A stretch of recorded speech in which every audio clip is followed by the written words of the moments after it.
다 같이 성경을 들고 일어서시기 바랍니다. 봉독해 드릴 하나님의 말씀은 에베소서 5장 25절에서 27절 말씀까지를 제가 봉독해 드리겠습니다. 이것은 하나님의 말씀입니다. 남편들아, 아내 사랑하기를 그리스도께서 교회를 사랑하시고 그 교회를 위하여 자신을 주신 같이 하라. 이는 곧 물로 씻어 말씀으로 깨끗하게 하사 거룩하게 하시고 자기 앞에 영광스러운 교회로 세우사 티나 주름 잡힌 것이나 이런 것들이 없이 거룩하고 흠이 없게 하려 하심이라. 아멘. 네, 자리에 앉으시기 바랍니다. 아름다운 정원을 한번 생각해 보십시오. 잘 가꾸어진 정원 보는 사람도 즐겁고 행복합니다. 그런데 정원이 누군가가 가꾸지 않았는데 그렇게 아름답게 정원이 형성이 될 수가 있을까요? 네, 그렇지 않습니다. 누가 하든지 간에 수고와 땀 흘림이 있었기 때문에 그 정원은 모든 사람들이 보기에도 아름답고 또 보기에도 그렇게 즐겁다는 그런 말입니다. 마찬가지로 가정도 모두가 다 아름답고 행복한 가정이 되기를 그 원하는 마음은 있지만 가정도 그냥 아름답고 행복해지는 것이 아니죠. 가족 상호 간에 서로가 노력하는 수고가 있어야 합니다. 그래서 가족 상호 간에 서로가 노력하는 수고가 있을 때 비로소 그 가정은 아름다워지고 행복해질 수 있다라고 하는 말입니다. 5월은 가정의 달입니다. 모든 가정이 행복해지기를 갈망하고 있습니다. 그러나 좀 안타깝게도 가정 안에서 행복한 모습들을 많이 찾아보지 못한다라고 하는 것이 정말로 안타까운 그러한 일입니다. 그래서 제가 이제 계속 여러분들에게 설교하는 내용은 가정의 구성원들이 가족 간에 행해야 할 윤리적인 지침들이 있습니다. 어떻게 누구는 누구에게 어떻게 행해야 할 것인가에 대한 이 부분에 대해서 말씀을 지금 살펴보고 있습니다. 에베소 5장 22절부터 6장 5절까지는 가족 상호 간에 행해야 할 윤리가 기록이 되어져 있습니다. 일명 가정 준칙으로 불리입니다. 하우스홀드 코데스라고 가정 준칙으로 불리우는데, 이 준칙이라고 하는 우리말의 뜻은 표준으로 적용할 규칙이나 법칙이라고 하는 뜻입니다. 그러니까 가정 안에서 가족들이 표준으로 적용해서 그것을 규칙이라는 겁니다. 법칙이라는 것입니다. 그렇게 해야 된다라고 하는 이제 이러한 별칭을 학자들이 붙였습니다.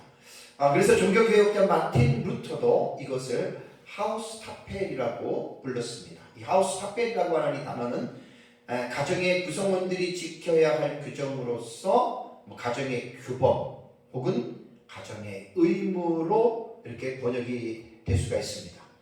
에베소서에서 이제 본 단락은 이제 22절부터 6장 4절까지가요. 이 하나의 큰 덩어리가 하나님께서 모든 그리스도인들의 가정에 표준으로 적용해서 가족 상호 간에는 꼭 이렇게 살아가라 라고 하는 그런 말이죠. 지난주에는 에베소서 5장 22절에서 24절에 기록한 가정의 준칙 가운데에 첫 번째 대상이 누구냐면 아내가 남편에게 어떻게 행해야 할지에 대해서 지난주에 제가 말씀을 드렸습니다. 22절에서 24절까지 문장의 요점은 이렇습니다. 아내들이 자기 남편에게 복종하라는 것입니다. 남편에게 복종하는 것이 곧 교회가 주님께 복종하듯이 아내들은 남편에게 복종하라. 그래서 22절을 보면 주께 하듯 하라라고 말씀을 했고, 24절에도 교회가 그리스도에게 하듯 아내들도 범사에 자기 남편에게 복종할지니라 라고 이렇게 말을 했습니다. 여기서 복종하라라고 하는 이 동사에 대해서 우리가 관심을 가져야 됩니다. 휘포타소에스세라고 하는 이 동사는 휘포타스에서 왔습니다. 이것은 법이 명령법이고요. 이것은 시상은 현재고 태는 중간태입니다.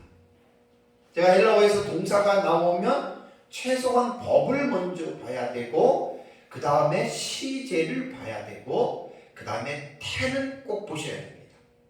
그래야지 이 움직임을 표현한 이 동사가 아주 구체적으로 세부적으로 어떻게 움직여야 되는지에 대해서 헬라어는 매우 과학적으로 이 동사를 묘사했다라고 하는 말입니다.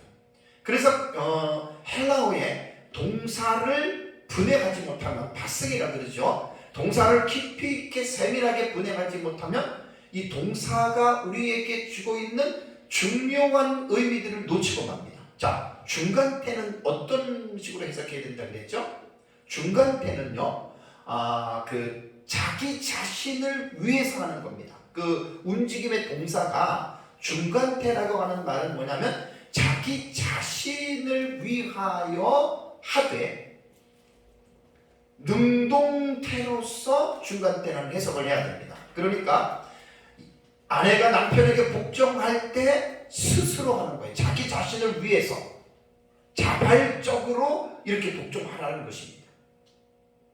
남편에게 억지로 복종하라는 말이 아닙니다. 그래서 중간태는 또 이제 자기 자신을 위해서라고 하는 말은 뒤에 나오는 이 법이 명령법이거든요. 명령법으로 기록됐기 때문에 이거는 모든 그리스도인들의 아내에게 하나님께서 명령하신 내용입니다. 그러니까 하나님의 명령을 순종하는 것이 곧 자기 자신을 위해서 하는 거잖아요. 그래서 명령형이게 그렇게 하는 것이고 시상은 현재형입니다. 그러니까 항상 현재입니다. 그러니까 아내가 남편과 함께 결혼을 하고 이 땅에서 이 세상을 떠날 때까지 아내들은 항상 남편에게 복종을 해야 한다라고 하는 것이 아내가 남편에게 행해야 할 준칙입니다. 자, 아내가 남편에게 복종해야 할 이유가 있습니다. 왜 복종해야 되느냐? 물론 하나님의 명령이 있기 때문에 해야 되는데 이제 그 22절에서 24절 그 문장에 보면 남편은 아내의 머리이기 때문이라고 그 이유를 분명하게 밝히고 있습니다. 남편들이 오해해서는 안 될 것이 여자가 마치 남자보다 열등해서 하나님이 아내를 남편 아래에 두었다라고 생각해서는 안 됩니다. 물론 여자들도 그렇게 생각해서는 안 됩니다. 하나님께서 남자와 여자를 만드실 때 하나님의 창조 질서로서 여자의 머리는 남자다라고 이렇게 말을 했습니다. 그러니까 이것은 하나님의 창조 질서에서 우리는 여자의 머리, 아내의 머리는 남편이라고 하는 것을 여러분 꼭 기억을 해야 됩니다. 자, 이번 주는 남편이 아내에 대한 의무에 대해서 그 준칙에 대해서 제가 이제 설교를 하려고 합니다. 남편이 아내에 대한 의무는 에베소서 5장 22절에서 32절까지 기록이 되어져 있습니다. 아내가 남편에게 행해야 할 준칙은 4절밖에 안 되는데 남편이 아내에 대한 그 의무는 배나 됩니다. 8절이나 됩니다. 분량으로 말하면 2배가 되죠. 그렇다면 이제 25절부터 32절까지의 그 요점을 제가 간략하게 말씀을 드리면 남편들은 아내를 사랑하라는 것입니다. 그러면 어떻게 자기 아내를 사랑해야 하느냐? 그래서 본 큰 단락에는 2가지의 예를 들어서 교훈하고 있죠. 25절을 보면 그리스도께서 교회를 사랑하시고 그 교회를 위하여 자신을 주신 같이 사랑하라라고 지침을 말씀했고, 둘째는 28절을 보시면 자기 아내 사랑하기를 자기 자신과 같이 하라라고 이렇게 교훈을 했습니다. 자기 아내 사랑하는 자는 자신을 사랑하는 것과 같다라는 말입니다. 그리고 사도 바울은 결혼의 원리에 대해서 창세기 3장 25절의 말씀을 이제 31절에 인용을 하죠. 그러면서 남녀의 결혼의 관계가 그리스도와 교회의 관계와 아주 매우 유사함에 대해서 말을 하면서 그 비밀이 크다라고 이렇게 말하고 있습니다. 그리고 마지막에 이제 33절을 보면 남편과 아내에게 결론적인 교훈으로 상호 어떻게 해야 될 것에 대해서 교훈을 하고 부부관계에 관한 말씀을 마칩니다. 자, 이번 시간에는 남편이 아내에 대한 의무로서 25절과 27절의 말씀에 대해서 제가 말씀을 드립니다. 25절과 27절이 한 문장입니다. 그리고 오후 예배에는 이제 28절에서 30절까지에 대해서만 말씀을 제가 이제 드리는 걸로 하겠습니다. 우선 25절에서 27절의 내용의 요점은 남편들이 아내를 사랑하기를 그리스도께서 교회를 위하여 자기 자신을 주신 같이 사랑하나라고 이렇게 말했고요. 그 다음에 남편이 아내를 사랑함에 있어서 그리스도께서 교회를 어떻게 사랑하셨는지에 대한 세 가지의 목적에 대해서 26절과 27절에는 신화절로 말을 합니다. 목적어절이 헬라어 신화절이거든요. 그것으로 정확하게 이제 말씀을 하고 있습니다. 그러면 먼저 이제 남편들에게 주는 25절 말씀을 한번 볼까요? 25절을 보면 남편들아 아내 사랑하기를 그리스도께서 교회를 사랑하시고 그 교회를 위하여 자신을 주신 같이 하라라고 25절에 남편들에게 지금 권면하고 있습니다. 그렇다면 아내는 어떤 존재일까요? 헬라어의 아내는 귀네라고 하는 단어인데 일반적으로 처녀든지 기혼이든지 과부이든지 모든 연령의 여자를 가르칠 때 이 귀네라고 하는 명사를 사용했습니다.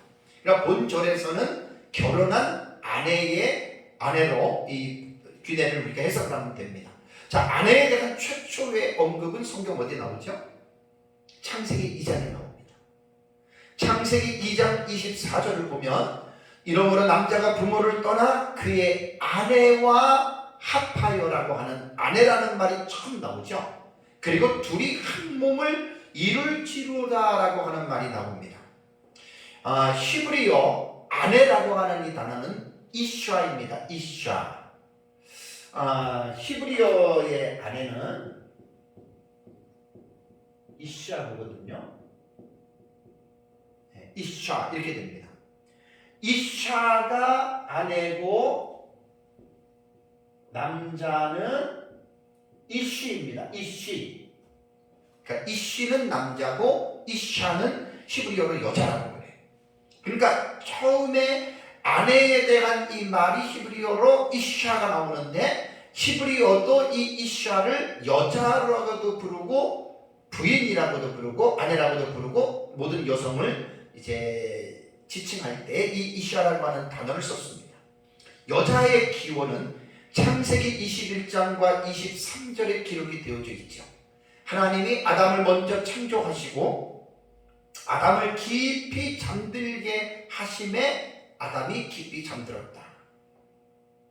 그리고 아담의 갈빗대 하나를 하나님이 떼어낸 자리를 살로 채우시고 여호와 하나님이 아담에게 취하신 갈빗대를 가지고 여자를 만들었다라고 여자의 기원을 말하고 있습니다.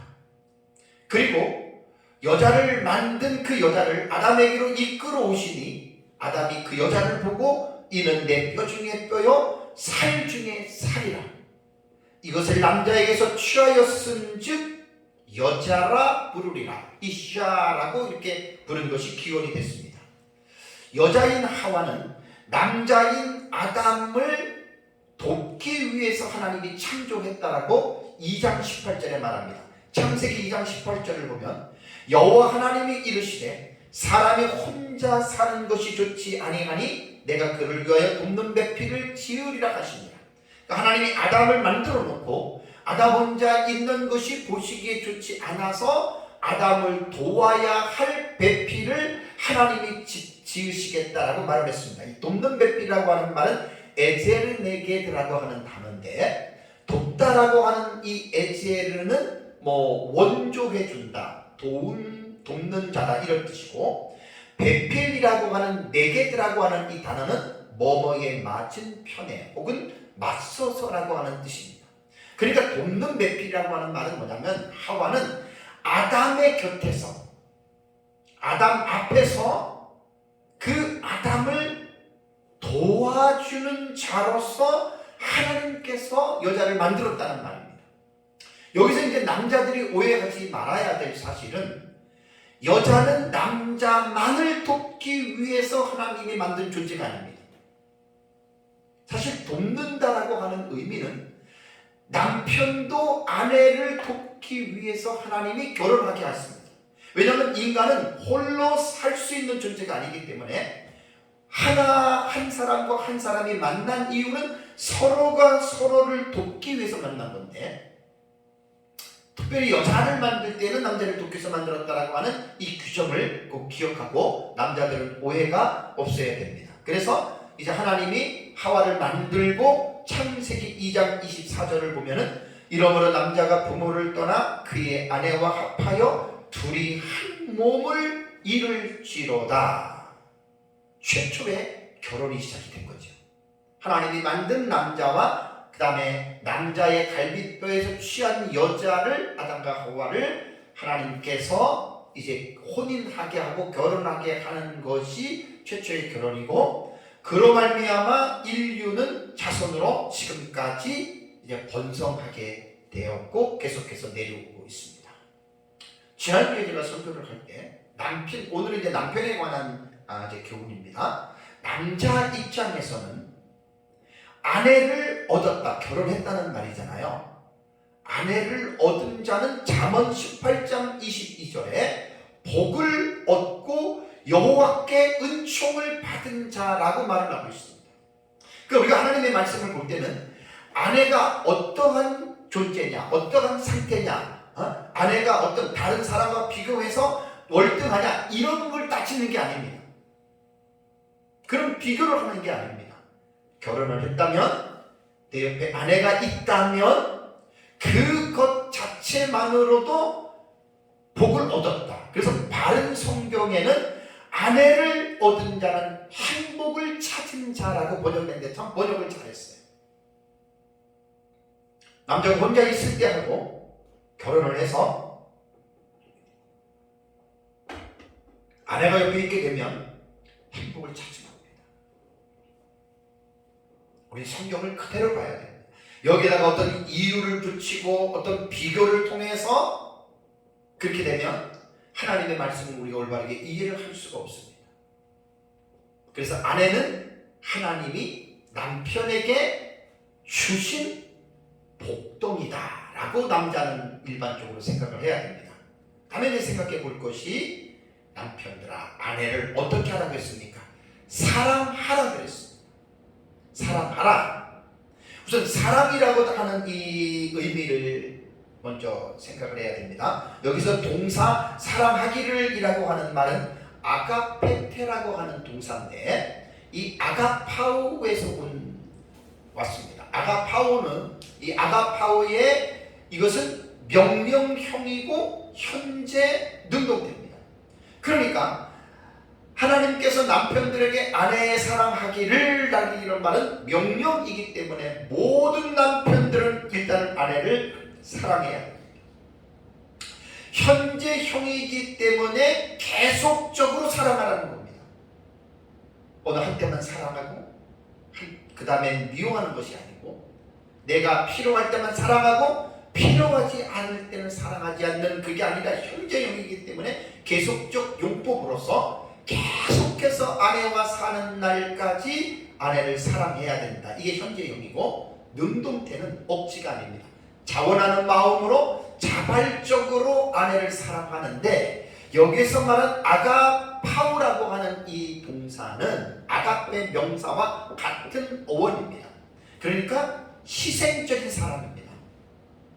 그냥 조건적이고 이기적인 그러한 사랑이 아니고, 희생적이고 무조건적인 이 사랑, 곧 하나님의 사랑을 가지고서 이 사랑을 아내에게 하라 그 말입니다.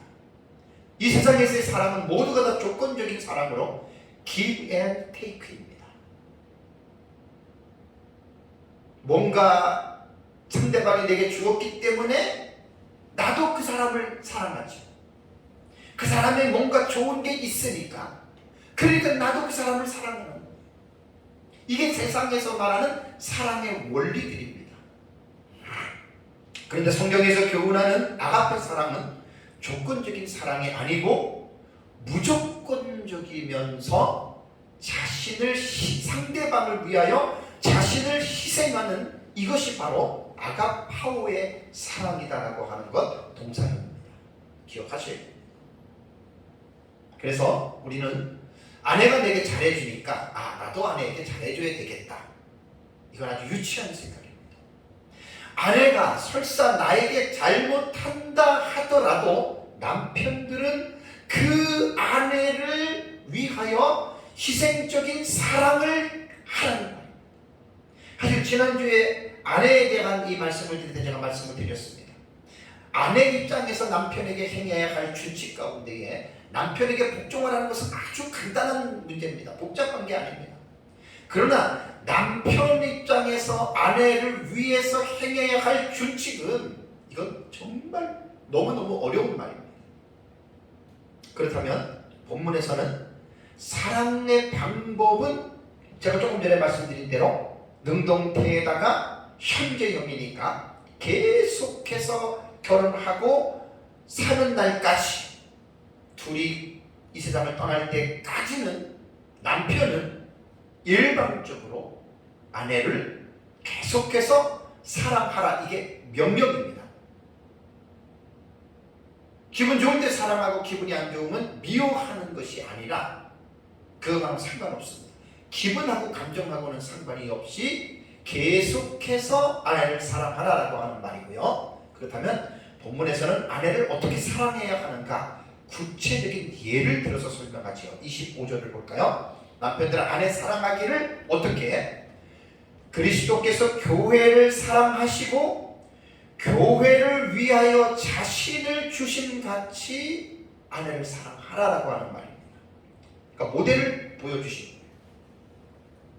자, 그리스도께서 교회를 위하여 자신을 주셨다라고 하는 말이 뭘까요? 모두가 다 죄인이었잖아요. 근데 예수 그리스도께서 그 죄인들을 사랑하셨고 하나님의 사랑으로 모든 죄인들의 죄를 대신 짊어지시고 십자가에서 죽으신 그 희생의 사랑이 예수 그리스도께서 교회를 위하여 자신을 주신 같이 하라고 하는 그러한 말과 연결이 되는 것입니다. 예수 그리스도는 허물들과 죄들로 죽었던 모든 죄인들의 죄를 대신하여 그 죄를 대속하시기 위해서 십자가에서 희생 제물로서 예수 그리스도께서 십자가에 죽었습니다. 누구든지 그 예수 그리스도를 믿는 자는 구원받은 하나님의 자녀가 되어서 교회의 멤버가 된 것입니다. 예수 그리스도께서 교회를 사랑하셨다라고 하는 것은 죄인들을 위하여 자신의 육체를 십자가에서 내어주심으로 하나님께서 죄인들을 사랑하신다라고 하는 그 사랑을 확증하셨다라고 로마서 5장 8절에는 분명하게 말하고 있습니다. 로마서 5장 8절을 보시면 우리가 아직 죄인 되었을 때에 그리스도께서 우리를 위하여 죽으심으로 하나님께서 우리에 대한 자기의 사랑을 확증하셨느니라. 하나님이 우리를 말로만 사랑하는 것이 아니라 예수 그리스도를 십자가에서 죽게 하셨던 그 죽음이 하나님이 우리를 사랑하시는 그 사랑의 징표다라고 하는 말입니다. 그래서 에베소서 5장 25절에서는 남편들이 아내를 사랑할 때 그냥 자기 기준, 자기 감정, 자기 느낌을 따라서 아내를 사랑하는 것이 아닙니다. 자기 감정 여하에 따라서 아내를 사랑하는 것이 아닙니다. 분명히 사랑해야 할 모델이 뭐냐면 그리스도께서 우리를 위하여 자신을 주신 그 희생적인 사랑을 남편은 아내들에게 사랑을 하라고 하는 말입니다. 여러분, 정말 아내를 이렇게 사랑할 수 있을까요? 저도 제 아내가 있지만 사실 설교를 준비하면서 이 본문을 묵상할 때마다 저는 하나님, 저는 이렇게 할 수 없습니다라고 솔직하게 인정을 했습니다.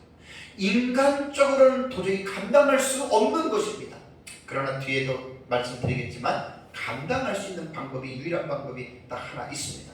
자, 그러고 나서 이제 여기에서 자신을, 교회를 위하여 자신을 주신 것 같이 하라가 예수님의 십자가의 희생이라고 분명히 여러분들에게 말씀을 하셨습니다. 말씀을 제가 드렸습니다. 그렇다면 25절에서 넘어가는 26절과 27절을 보면 예수님께서 교회를 위하여 자신을 주신 목적에 대해서 26절과 27절에는 세 가지로 말을 하고 있습니다.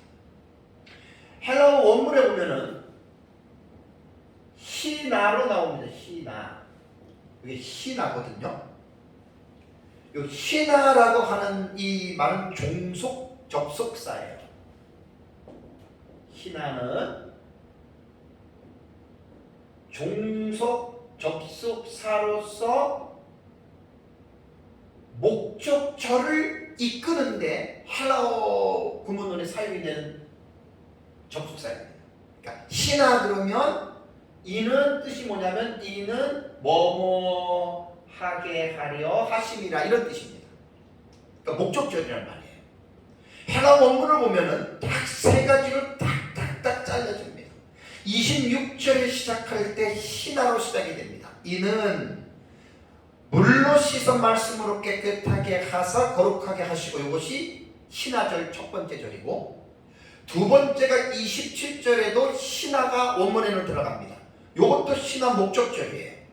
그래서 자기 앞에 영광스러운 교회로 세우사 티나 주름 잡힌 것이나 이런 것들이 없이까지가 두 번째의 희나절이 되고, 세 번째는 거룩하고 흠없게 하심이라 앞에 이 희나라고 하는 종속 접속사가 딱 위치하고 있습니다. 그러니까 헬라 원문을 보면 정확하게 예수 그리스도께서 교회를 위해 자신을 주심과 같이 하라라고 하고, 26절과 27절에는 세 가지의 그 목적을 설명하기 위해서 헬라어에는 희나절로 세 가지로 분명하게 말씀을 하고 있습니다. 그래서 이제 예수님께서 교회를 위해서 자신을 주신 이 세 개의 희나절에 대해서 살펴보면서 남편들이 아내를 어떻게 사랑해야 되는지 아주 구체적으로 이 방식을 이해하고 남편들은 사랑해야 됩니다. 조금 전에 말씀드린 대로 기분에 따라서, 감정에 따라서 아내를 사랑하면 안 됩니다. 내 인간의 기분과 감정이 중요한 게 아니라 그걸 무시하고 하나님의 말씀에 남편들은 순종해야 됩니다. 아내도 마찬가지입니다. 제가 늘 하나님의 말씀에 대해서 강조할 때 우리는 성경 66권이 하나님의 성령의 감동으로 기록된 하나님의 말씀으로 우리는 믿습니다.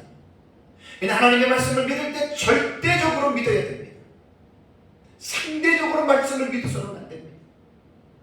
내 기분과 감정과 느낌과는 상관이 없이 하나님의 말씀이 이렇게 하라고 한다면 반드시 그리스도인들은 그 하나님의 말씀을 절대적으로 순종하고 절대적으로 따라가야 됩니다. 세 가지 신화 목적전에 대해서 살펴보겠습니다. 예수 그리스도께서 자기를 교회를 위하여 주신 같이 해야 되는데 그 왜 어떻게 주셨고 목적이 무엇인가? 첫 번째는 26절을 볼까요? 26절에 이는 곧 물로 씻어 말씀으로 깨끗하게 하사 깨끗하게 하사 거룩하게 하시기 위하여 예수님께서는 십자가에서 자신을 내주셨다라는 말입니다. 여기 보면 물로 씻었고 말씀으로 깨끗하게 했다. 그러니까 물과 말씀으로 깨끗하게 하시고 거룩하게 하기 위해서 예수 그리스도께서 십자가에서 교회를 위해서 자신을 내어주셨다는 말입니다. 이게 물로 씻어에 대한 해석을 많은 주경학자들은 세례를 통해서 정결케 되는 것으로 해석들을 합니다. 그러나 물로 씻는다는 의미가 반드시 세례를 가르치는 것이 아닙니다.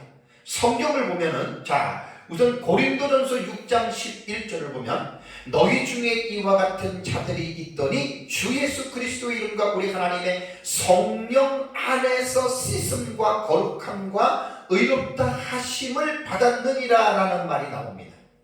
여기에서 씻음을 받았다라고 하는 아펠루사스라고 하는 이 단어는 세례의식의 결과가 아니에요. 예수 그리스도의 십자가의 피를 통해서 그들은 영적으로 정결함을 씻겼다고 하는 말입니다.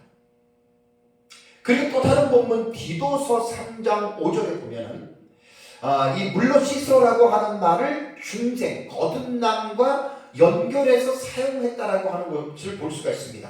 디도서 3장 5절을 보면 우리를 구원하시되 우리가 행한 바 의로 행위로 말미암지 아니하고 오직 긍휼하심을 따라 긍휼 중생의 씻음과 성령의 새롭게 하심으로 하셨다라는 말이 나옵니다. 여기 중생의 씻음이라는 말이 나옵니다.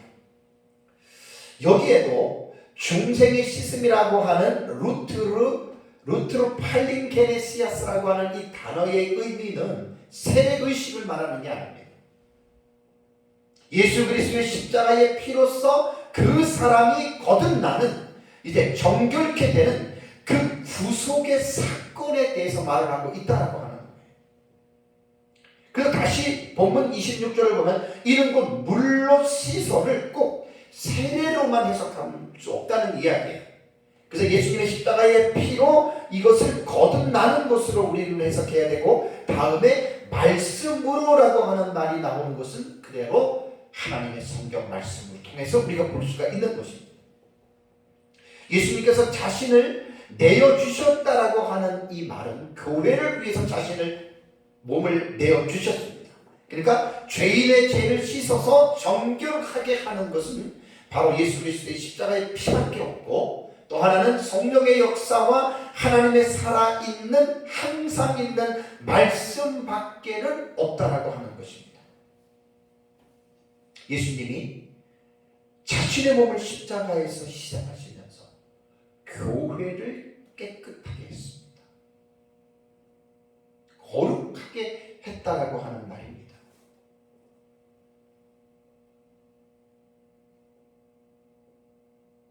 이 말을 잘 기억해야 됩니다. 우리 한번 삶 속에서 본문을 적용하면 예수 그리스도께서 자신의 희생을 통해서 교회를 깨끗하게 하시고 거룩하게 하신 것과 같이 그리스도인의 모든 남편들도 아내를 이렇게 사랑하라는 거예요. 예수님 같이 자신의 목숨을 십자가에 못 박아 죽으면서까지 그리고 그 결과로 교회를 물로 씻고 그 다음에 말씀으로 깨끗하고 거룩하게 했던 것처럼 남편들이 아내를 사랑할 때 이렇게 사랑하라는 거예요. 과연 누가 자기의 아내를 위하여 이러한 고귀한 사랑을 할 수 있는 남자가 누가 있겠습니까? 저 자신도 도저히 할 수 없습니다. 오해해서는 안 될 사실은 그리스도의 죽음의 결과로 교회가 깨끗하게 됐는데 남편이 아내를 위하여 죽었다고 해서 남편의 죽음과 그리스도의 죽음은 동일시할 수 없습니다. 이건 다릅니다. 차원이. 그리스도는 구세주로서의 죄인들을 구원하시기 위한 메시아로서의 죽음이었기 때문에 교회가 그 죽음과 말씀을 통해서 깨끗하고 거룩하게 된 것이지, 남편은 아내를 위해서 죽을 수는 있지만 남편의 죽음을 통해서 아내가 깨끗하게 되는 것은 아닙니다. 다만 그리스도께서 교회를 위해서 자신이 희생의 죽음을 당하신 그 죽으심의 정신을 본받아야 된다는 말입니다.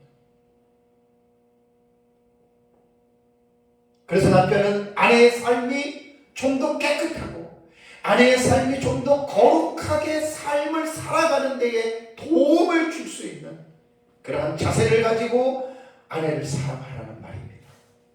이것은 인간적인 사랑과 노력으로는 절대로 불가능한 일입니다. 그런데 이런 사랑을 할 수 있는 유일한 방법은 제가 에베소 5장 18절에 설교를 제가 16시간 동안 설교한 거 기억나시죠?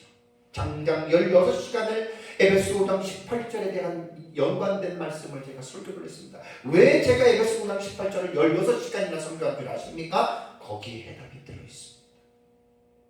수차례 말씀을 드렸습니다. 성령에 의하여 충만하게 되는 알라플로 루스세 엔 푸뉴마티, 오직 성령에 의하여 충만하게 되어지는 것은 그리스도인의 모든 삶에 그것이 빠지면 아무것도 아닙니다. 그리고 이 성령 충만은 제가 성령 충만에 대한 시리즈 설교할 때도 말씀을 드렸지만 성령 충만은 가정에게까지 이 성령의 충만함이 들어와야 됩니다. 가족의 구성원들 모두가 남편과 아내와 부모와 자식 모두가 성령이 충만할 때 인간적으로는 불가능한 이 일을 할 수 있다라고 하는 것이 성령 충만에서 오는 하나님의 복이라고 하는 사실을 기억해야 됩니다. 우리 힘으로는 할 수 없습니다. 어떻게 그리스도께서 교회를 위하여 자신을 주신 같이 자신의 희생을 통해서 교회를 깨끗하게 하고 교회를 거룩하게 하신 것을 어떻게 남편들이 아내를 위해서 이렇게 할 수가 있겠습니까? 이건 인간적으로는 도저히 불가능한 일이고, 그러나 남편이 하나님의 말씀 안에서 하나님의 성령으로 충만해진다면, 충만해지기만 한다면 어떤 남편도 자기와 함께 살고 있는 아내를 위해서 그런 사랑을 할 수 있다고 저는 분명하게 믿습니다. 그래서 성령 충만해야 돼요. 성령 충만이 명령형이고 수동태고 현재형이라고 말씀을 드렸습니다. 계속적으로 성령 충만해야 됩니다. 내 속에서 그 성령 충만이 나오는 것이 아니라 수동태이기 때문에 하나님으로부터 그 성령 충만이 우리에게 부어져야 됩니다. 그러면 못할 것이 없습니다. 설교를 준비하면서 제가 많이 고민하고 많이 울었습니다. 저도 아내가 있는데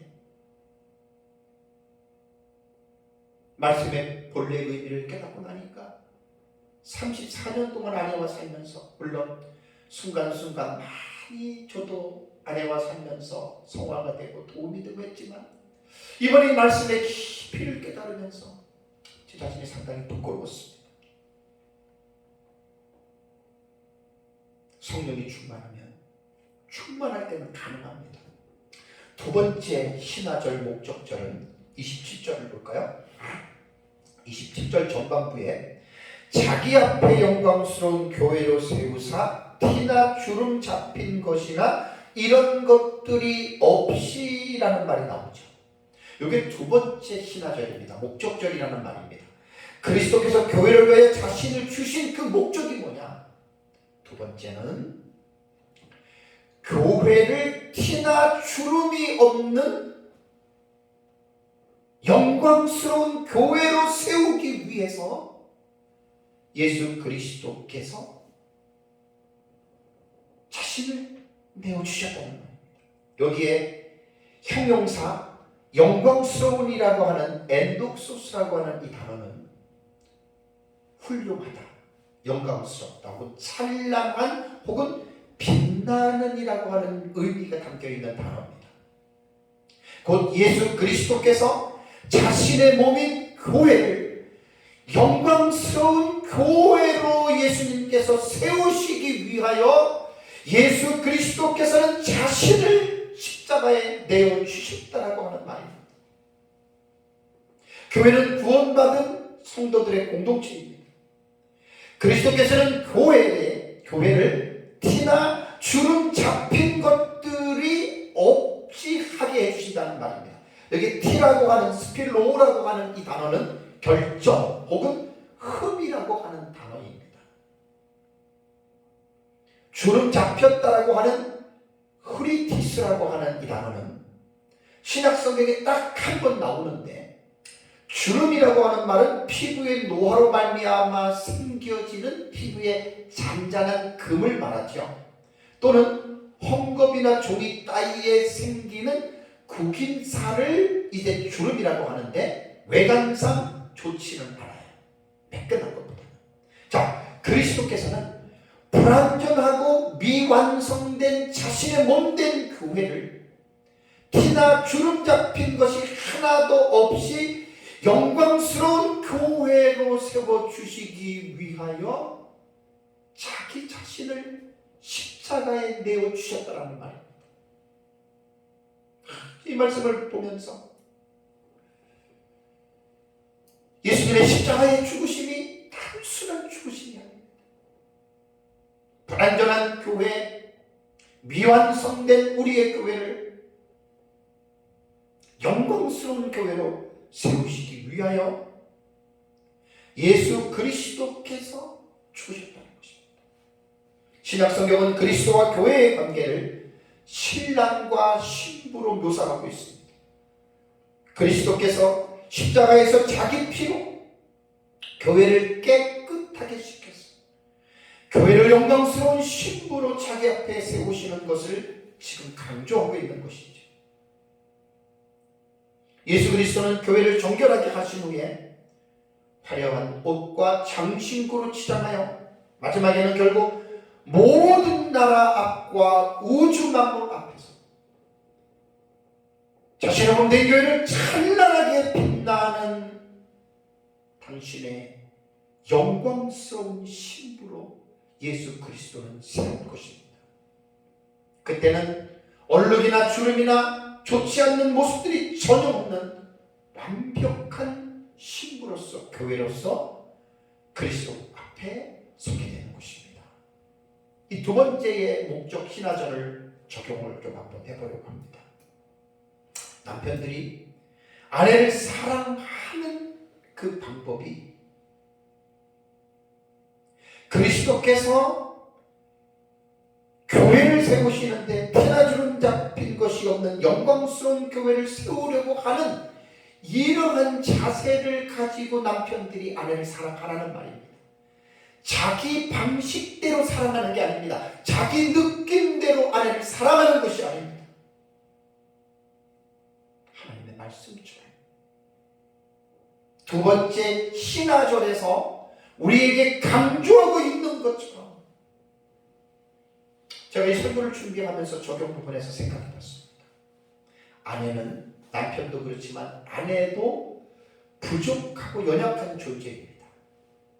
완전한 사람은 이 세상에 존재하지 않습니다. 남자만 아내가 도와주는 것이 아니라 아내도 부족하기 때문에 남편의 도움이 절실히 필요하다라고 하는 말입니다. 아내에게도 티가 있을 수 있고 주름이 있을 수 있습니다. 모든 사람이 다 그렇습니다. 아내가 그리스도께서 교회를 위해서 하셨던 것처럼 남편은 아내의 티나 주름 잡힌 것을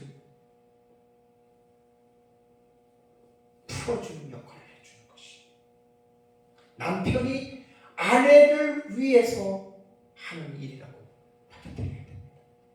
아내를 사랑하는 지혜로운 남편들은 아내의 부족과 연약한 점을 잘 발견해서 그 부분을 도와서 아내가 하나님 앞에 강건하게 살 수 있도록 도와주는 남편입니다. 그런데 미련한 남편들은 아내의 부족과 결점들을 잡아서 아내를 무시하거나 아내를 공격하거나 아내를 비난하는 비신사적인 남편들도 많이 있습니다. 저도 아내랑 살면서 이런 일들을 많이 했습니다.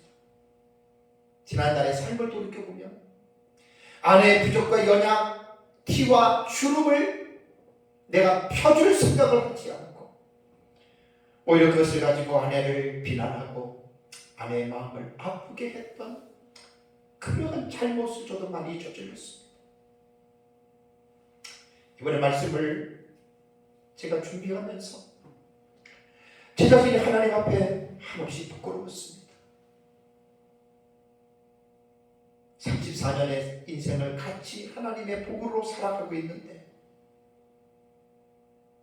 내가 하나님의 말씀처럼 아내의 티나 주름을 펴주지 못하고 오히려 그 티나 주름을 가지고 무기로 삼아서 아내의 마음을 아프게 했던 적이 저도 많이 있습니다. 이번에 설교를 준비하면서 앞으로는 내가 그렇게 하지 말아야 되겠다. 앞으로는 내가 그렇게 하지 말아야 되겠다. 왜냐하면 말씀이 우리에게 명령하고 있습니다. 그래서 부부관계는 바라는 배필이고 돕는 배필의 관계가 형성이 됩니다. 바라는 배필은 서로에게 바라기만 해요. 행복해질 수 없습니다. 모두가 다 돕는 배필이 되어야 됩니다. 이 남편이, 내 아내가 이 부족한 부분을 하나님이 도와주라고 우리를 만나게 했구나라고 하는 마음을 가지고 부부는 살아야 됩니다. 그래야 부부관계가 아름답고 부부관계가 행복해질 수가 있습니다. 여러분, 이런 사랑을 누가 할 수 있을까요? 어떤 남편이 아내의 티와 아내의 주름을 펴주려고 그 아내를 위해서 이렇게 해주는 남편들이 얼마나 있겠습니까? 말씀을 제가 준비하면서 하나님, 저 그렇게 할 자신이 없습니다.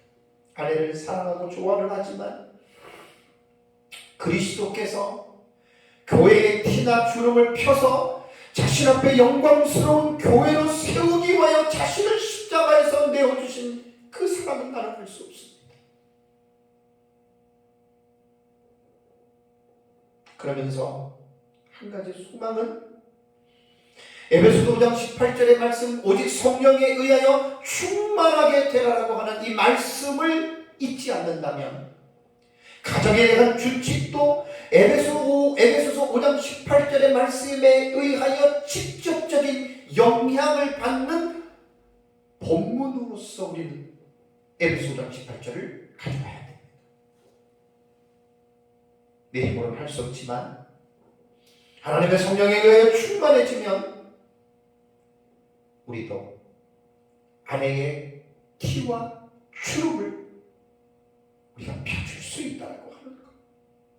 이것은 내가 하는 것이 아니고 우리의 능력이 아니고 하나님의 성령의 능력이 임합니다. 하나님의 성령으로 충만해지면 남편이 아내의 티와 주름을 펴줄 수 있습니다. 이것이 하나님께서 남편에게 명령하시는 그런 말씀입니다. 세 번째는 27절 뒤에 신하 세 번째의 목적절입니다. 27절 마지막에 보면 거룩하고 흠이 없게 하려 하심이라 라는 말이 있습니다. 마지막 세 번째 신하절에서는 교회의 거룩함을 재차 강조하고 있죠. 그리스도께서 교회를 위하여 자신을 내어주신 그 목적이 뭐냐? 교회를 거룩하고 흠이 없게 하기 위함이다. 이 세 번째 신하절은 첫 번째 신하절과 유사한 개념을 가지고 있습니다. 왜냐하면 첫 번째 신하절이 교회를 물로 씻어 말씀으로 깨끗하게 하사 거룩하게 하시고라고 하는 말과 중복이 되죠. 교회를 거룩하게 한다는 개념은 하나님께서 창세전에 그리스도 안에서 성도들을 택하신 목적과도 일치합니다. 에베소서 1장 4절 말씀 기억나시죠? 그 창세전에 그리스도 안에서 우리를 택하사 우리로 사랑 안에서 그 앞에 거룩하고 흠이 없게 하시려고 하나님이 우리를 선택했다라고 했습니다. 하나님의 구원의 계획은 죄인들을 그리스도 안에서 그리스도의 보배로운 피로 그들을 깨끗하게 씻겨서 거룩하고 흠이 없는 존재로 세우시기 위함입니다. 우리에게서 그리스도께서 자신의 몸인 교회를 거룩하게 하기 위해서 내어주신 그 주님의 거룩하게 하신 그 목적이 뭐냐면 두 가지 관점에서 우리는 이해해야 됩니다. 첫 번째는 미래적인 관점에서 거룩을 생각해 봐야 됩니다. 미래적인 관점이라고 하는 말은 뭐냐면 그리스도의 재림 이후에 마지막 날 부활 때에 모든 성도들이 완전한 모습으로 변화될 때, 부활과 변화가 될 때에 그때 완전한 거룩이 이루어집니다.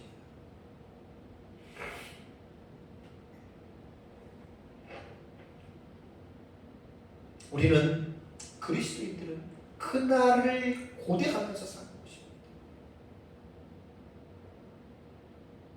완전한 거룩으로 승화되는 단계가 부활과 변화를 통해서 주님의 영광스러운 교회는 신랑이신 그리스도와 함께 영원한 혼인의 관계로 들어간다라고 하는 사실을 기억해야 됩니다. 두 번째는 현재적 관점에서 거룩을 우리는 생각해 봐야 됩니다. 현재적 관점에서 거룩이란 구원받은 성도들이 이 세상을 살아가는 동안에 이루어지는 성화의 과정을 말합니다. 성화를 제가 지난번에도 많이 강조를 했는데 성화는 예수 그리스도를 닮아가는 과정입니다. 불완전한 인간이 완전하신 예수 그리스도를 닮아가는 과정이 성화인데 이것은 하나님의 말씀을 통해서 성도 안에 내재하고 있는 옛사람의 죄악된 성품들이 있습니다. 이 죄악된 성품들은 영으로서 육신의 행실을 죽이면서 살아가는 것이 성화인데 이 거룩은 한순간에 완성이 되는 것이 아니라 점진적으로 차츰차츰 현재에 일어나는 과정입니다. 하나님께서는 예수 그리스도를 통해서 자신의 몸인 교회를 거룩하게 하시는 일을 이미 시작하셨지요. already입니다. 이미 하나님은 그리스도 안에서 시작하셨고 그러나 이 일은 but not yet 아직은 완성되지 아니하고 계속해서 지금은 진행되어져 가고 있습니다. 이건 종말론적인 개념과 같습니다. 종말은 이미 시작이 됐고 그러나 but not yet 아직은 이루어지지 아니하는 시작과 끝의 between 그 사이에서 우리는 깨어있는 삶을 사는 것이 종말론적인 삶입니다.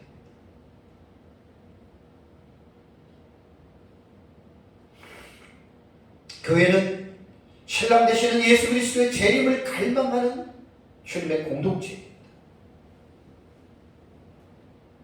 교회 성도들은 거룩하신 성령의 은혜로 현재적인 거룩함을 계속해서 이루어져 가는 공동체라고 하는 이 사실을 꼭 기억해야 됩니다. 본문을 한 세 번째 희나절을 적용을 한번 해보겠습니다. 남편들이 아내를 사랑하는 데 있어서 그리스도께서 교회를 위하여 자신을 주신 같이 사랑하라고 했습니다. 그리스도께서 교회를 위하여 자신을 주신 목적은 교회를 거룩하고 흠이 없게 하기 위해서 예수님께서는 자기를 내어주신 것입니다. 남편들도 자기 아내를 위해서 아내가 죄악된 세상에서 살아갈 때 거룩하고 흠이 없는 삶을 살아갈 수 있도록 아내를 도와줘야 할 대상이 남편이라는 것입니다. 조금 전에도 말씀드린 대로 아내의 그 부족함이 아내를 공격하는 무기가 돼서 아내를 더 낙심하고 아내를 더 절망하게 해서는 안 됩니다. 하나님이 그렇게 하라고 아내를 주신 것이 아닙니다. 아내만 남편을 돕는 배필이 아니라 남편도 아내에게 바라지만 말고 남편도 아내를 도와줄 수 있는, 그래서 그것을 에베소서 5장 25절에서 27절에는 바울이 남편들에게 지금 명령하고 있는 것입니다.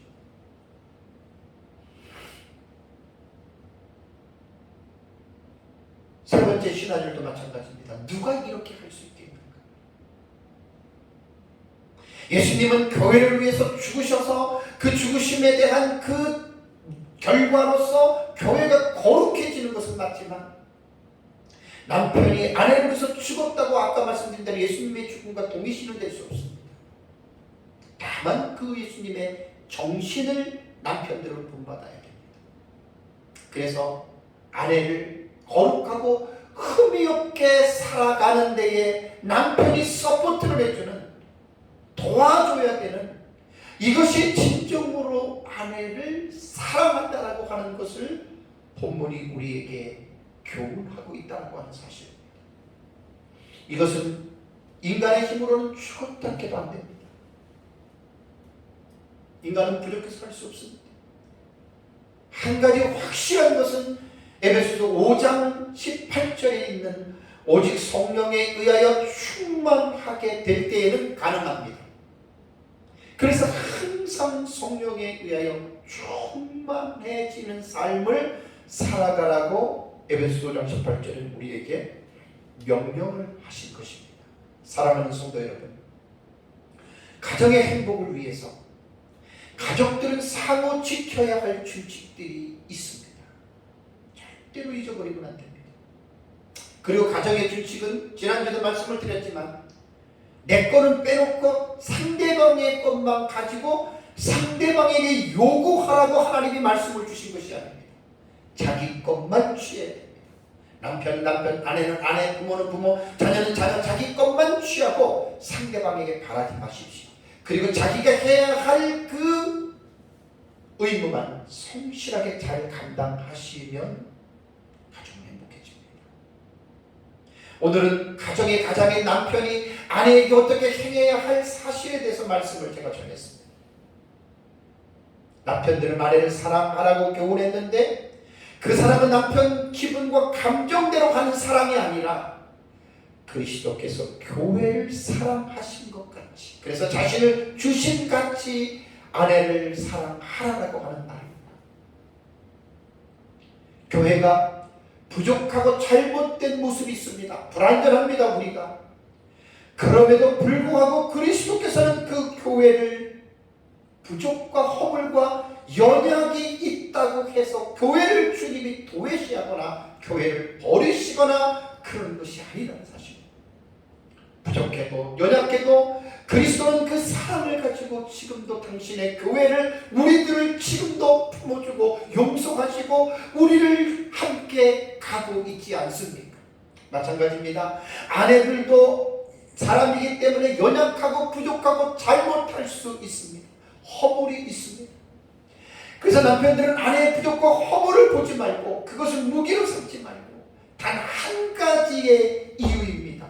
아내를 사랑하라. 그리스도께서 교회를 위하여 자기를 사랑하신 것 같이 남편들은 아내를 사랑하라. 아내의 조건을 보지 마시고 아내의 잘못을 보지 말고 하나님이 아내를 그리스도께서 교회를 사랑하신 것과 같이 사랑하라고 하는 이 말씀 한마디에 남편들은 순종해야 됩니다. 얼마나 우리가 허물이 많고 부족한지. 예수님은 자신을 십자가에 내어주심으로 티나 줄 잡힌 것이나 점도 없이 거룩하고 흠이 없는 그러한 당신의 교회로 우리를 지금도 만들어가고 있지 않습니까? 남편들은 오늘 사도 바울이 에베소 교회를 향하여 주셨던 이 말씀을 꼭 기억해야 됩니다. 저도 인간인지라 기브 앤 테이크의 법칙을 저도 벗어나기 힘듭니다. 아내가 나한테 잘해주면 나도 아내에게 잘해주고, 아내가 나한테 못하면 나도 아내에게 잘해주고 싶은 마음이 싹 사라집니다. 이게 기브 앤 테이크의 사고에서 온 방식입니다. 모든 사람들이 거의 다 이렇게 삽니다. 근데 우리 그리스도인들은 그렇게 살았으면 안 됩니다. 똑같이 남편이나 아내나 똑같이 부족하고 연약한 자들이고 죄를 질 수 있는 자들입니다. 상대방의 부족과 잘못과 죄를 보면 상대방을 사랑하고 싶은 마음이 없습니다. 그건 왜 그러냐면 바라는 배필의 자세를 가지고 살기 때문에 그렇습니다. 부부가 행복해지려면 돕는 배필의 관계로 모두를 전환을 시켜야지, 바라는 배필로서의 모두를 설정해 놓으면 부부는 절대로 행복하지 않습니다. 그래서 상대방의 허물과 연약과 단점이 보이더라도 그것은 상대방만 있는 것이 아니라 나도 가지고 있습니다. 나에게도 있습니다. 아름답고 행복한 가정이 되려면 예수 그리스도께서 우리의 부족과 연약과 허물을 사랑으로 감싸고 덮으시고 우리를 용서하듯이 남편은 아내의 부족과 연약과 허물과 잘못이 있다 하더라도 희생적인 사랑으로 그걸 덮고 끌고 가야 됩니다. 근데 세 가지 적용 부분에서 계속 제가 말씀을 드렸습니다. 이건 인간의 힘으로 할 수 없습니다. 어느 누구도 자신의 힘으로는 할 수 없습니다. 좋을 때는 할 수 있지만 안 좋은 상황이 벌어지면 절대로 못합니다.